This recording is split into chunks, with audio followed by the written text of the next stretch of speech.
माँ इष्ट माँ भगवती दुखे ओम श्री गणेशाय नमः।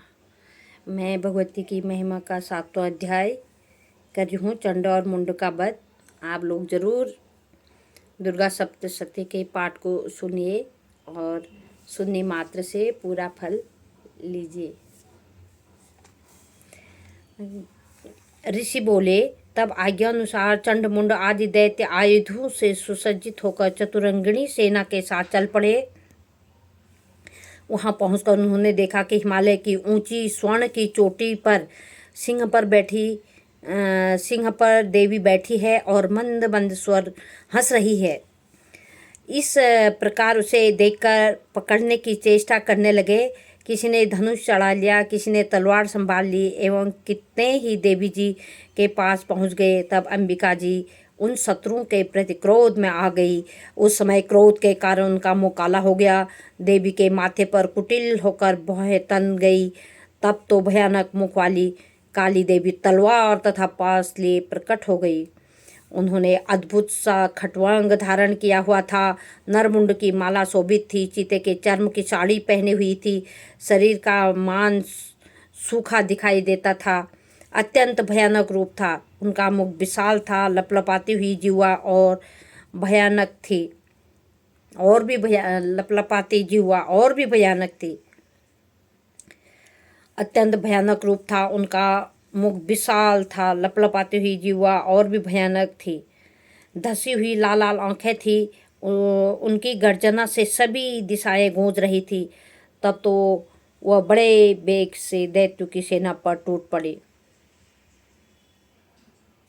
बड़े बड़े असुरों को मारती हुई उनका भक्षण करने लगी। उन पार्श्व रक्षकों को, अंकुशधारियों को, महावत तथा योद्धाओं को, घंटों के साथ कितने हाथियों को एक ही हाथ से पकड़कर मुख में डाल रही थी।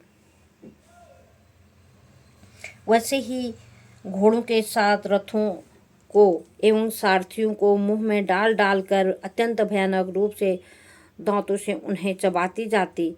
किसी के केस पकड़ लेती तो किसी की गर्दन दबा डालती, किसी को पैरों से दबोच लेती तो किसी को छाती से धकेल कर मार गिराती। असुरों के द्वारा छोड़े हुए अस्त्र शस्त्रों को मुख से पकड़ती जाती और दांतों से पीसती जाती। काली ने इस प्रकार बलवान दुरात्मा असुरों की वह सेना कुचल डाली, कितने ही राक्षसों को मार गिराया।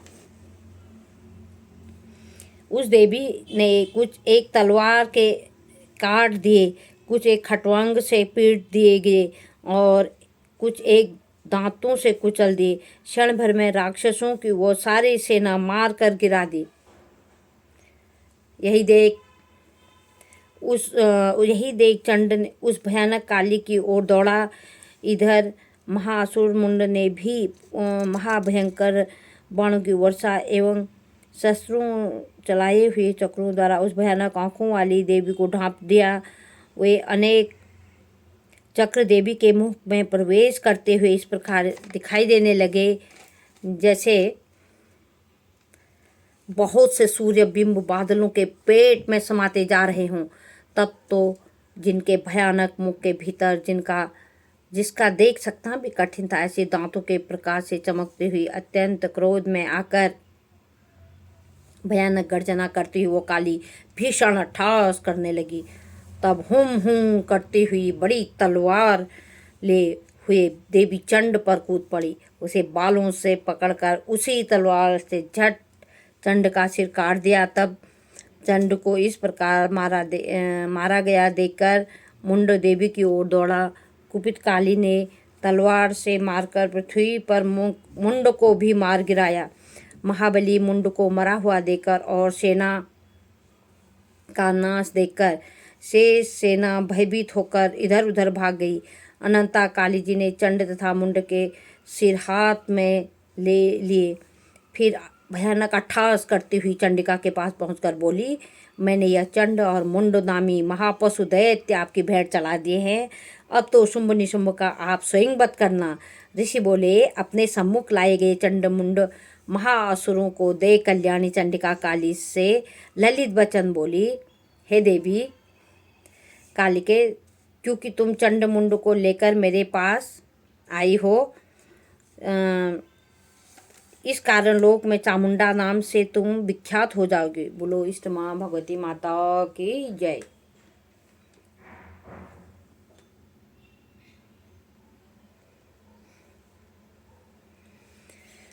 रक्त 8वां अध्याय है रक्त बीज वध। ऋषि बोले, ऋषि कहते हैं चंड मुंड दोनों दैत्यों के मारे जाने पर तथा बहुत सी सेना के भी मारे जाने पर असुर राजा महाप्रतापी शुंभ के चित्त में भारी क्रोध पैदा हो गया। उसने सभी दैत्यों की सेना को युद्ध के लिए आज्ञा दे दी। उसने कहा, आज 86 उदायुध नामक सेनापति अपनी सारी सेना को लेकर चले। असुर 84 कंबु सेनापति भी अपनी सेना के साथ युद्ध के लिए निकले और मेरी आज्ञा से 50 करोड़ वीर्यकुल के असुर तथा 100 धौम्रकुल के सेनापति सेनाओं के साथ प्रस्थान करे। और फिर मेरी आज्ञा से कालिक मौर्य दोहरिद शुंभ ने इसी प्रकार आज्ञा देकर स्वयं भी बहुत सी सेनाओं के साथ प्रस्थान कर दिया। तब चंडिका ने देखा कि इस ओर भयानक सेना लेकर शुंभ आ रहा है। तब तो उन्होंने अपने धनुष की टंकार करके पृथ्वी के मध्य भाग को गुंजा दिया। हे राजन, उस समय सिंह ने भी महान गर्जना की। फिर चंडिका ने घंटा बजाकर उस गर्जना को और भी बढ़ा दिया। उस गर्जना को सुनकर राक्षस सेनाओं ने आकर चारों ओर से देवी, सिंह और काली को क्रोध के साथ घेर लिया। हे राजन, राक्षसों के नाश के लिए तथा देवताओं की वृद्धि के लिए अत्यंत बल एवं पराक्रम से संपन्न होकर ब्रह्मा, विष्णु, शिव, कार्तिक, स्वामी, इंद्र आदि देवताओं की शक्तियाँ उन्हीं के शरीरों से निकलकर उन्हीं रूपों से चंडिका के पास आ गई। जिस देवता का जो रूप जैसे भूषण तथा वाहन है, उन्हीं वस्तु से संपन्न होकर वह देवता शक्ति वही रूप धारण कर राक्षसों के साथ युद्ध करने आ गई। ब्रह्मा जी की शक्ति, जिसे ब्रह्माणी कहते हैं, जो हंसों से जुते हुए विमान पर आरूढ़ थी, अक्षय सूत्र कमंडल से शोभित थी, सबसे प्रथम उपस्थित हुई। महेश्वर की शक्ति वृषभ पर विराजमान, सुंदर त्रिशूल धारण किए, महासर्पों के कंकड़ धारण किए, मस्तक पर चंद्र रेखा सुशोभित थी। वो मातेश्वरी शक्ति आई। कार्तिक स्वामी की शक्ति, हाथ में शक्ति लिए मोर पर आरूढ़ गुह्य रूपी कौमारी अंबिका शक्ति राक्षसों से युद्ध करने आ गई। वैसे ही विष्णु की शक्ति गरुड़ पर सवार होकर शंख, चक्र, गदा, सार्ग एवं खंग हाथ में लिए वहाँ वैष्णवी शक्ति आ गई। यज्ञवाराह का विचित्र रूप धारण करने वाले विष्णु की वाराह शक्ति वैसे ही स्वरूप धारण करके वहाँ आई। नरसिंह के समान शरीर को धारण किए, गर्दन के बालों को फटकारने से आकाश के तारों को बिखेरती हुई नारसिंगी शक्ति वहाँ आ गई। इंद्र की शक्ति, इंद्र के समान रूप वाली 1000 नेत्र धारण के वज्र हाथ में लेकर ऐरावत हाथी पर विराजमान होकर वहाँ आ गई। तब देव शक्तियाँ सहित शंकर जी ने चंडिका से कहा, मेरी प्रसन्नता के लिए शीघ्र इन असुरों का संहार करो। इतना कहते ही देवी के शरीर से अत्यंत भयानक सैकड़ों गीदड़ियों की भांति हूँ करती हुई बड़ी चंडिका शक्ति प्रकट हो गई।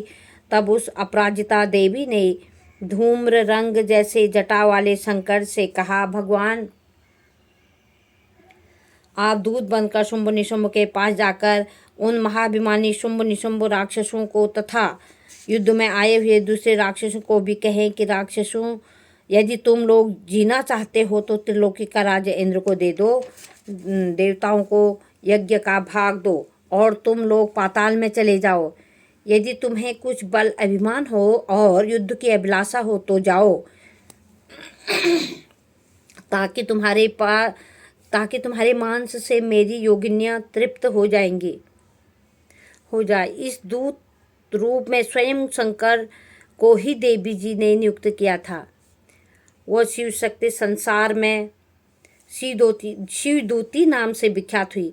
जब शिव द्वारा कथित देवी जी के वचन उन महाअसुरों ने सुने तो बड़े क्रोध में आ गए और जहाँ कात्यायनी देवी उपस्थित थी उस ओर बढ़ने लगी। वहाँ कुपित होकर उन देव शत्रुओं ने बाण, शक्ति, रिष्टि आदि आयुधों से देवी छोड़कर देवी जी ने खेल में उनके फेंके हुए बाण, शूल, शक्ति, परशु आदि शस्त्रों को काट दिया।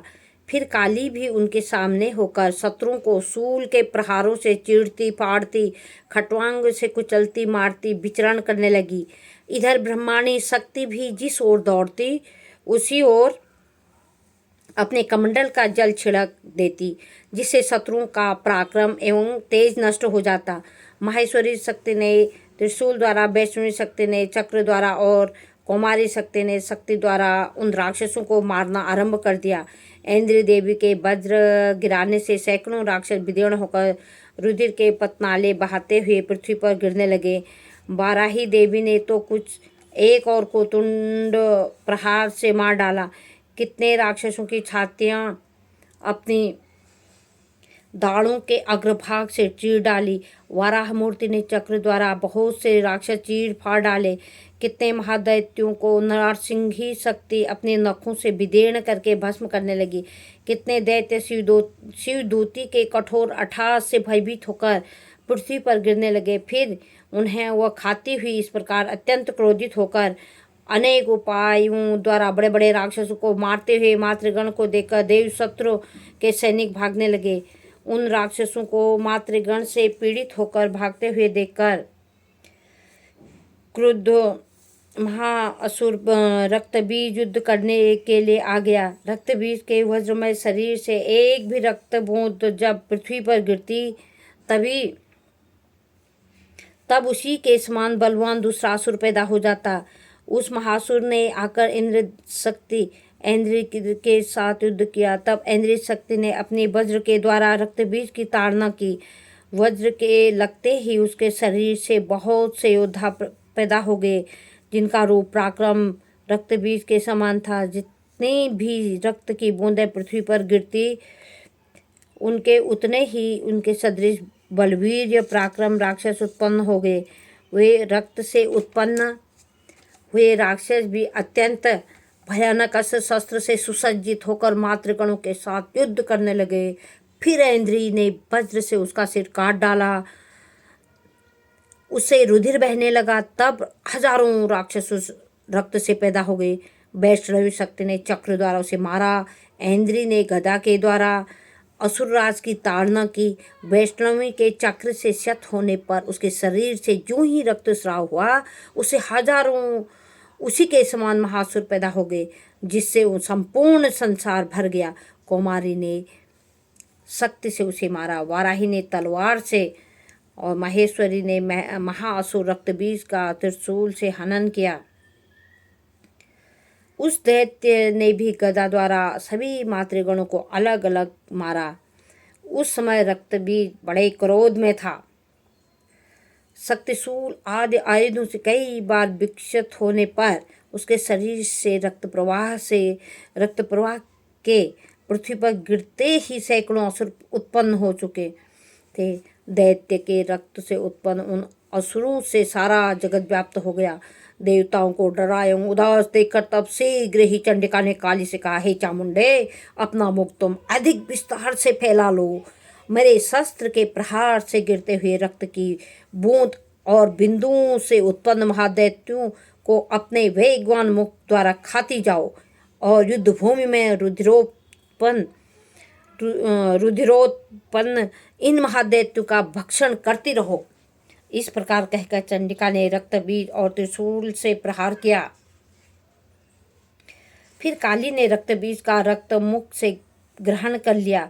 उस दैत्य ने भी चंडिका पर गदा चलाई, किंतु 10 गदापात द्वारा चंडिका को कुछ भी वेदना न हुई। रक्तबीज के शत विशत शरीर से जो बहुत रुधिर गिरने लगा उसे चामुंडा मुख द्वारा पीती गई और जो रक्तपान जो राक्षस पैदा हो गए थे उन्हें भी मुख में डालती गई। इस प्रकार चामुंडा ने सभी दैत्य खा डाले और रक्तबीज का रक्त भी पी डाला। तब देवी ने शूल, वज्र, तलवार, रिष्टि आदि आयुधों से हीन उस महासुर रक्तबीज को मार डाला। शस्त्र समूहों से आहत होकर वह पृथ्वी पर गिर पड़ा। जी हे राजन, रक्त तो उसका चामुंडा ने ही पी लिया था। उसकी मृत्यु होने पर देवता परम प्रसन्न हुए। मातृशक्तियाँ उसके रुधिरपान के मद से उन्मत्त होकर नृत्य करने लगे। बोलो इष्ट माँ भगवती माता की जय। आप लोग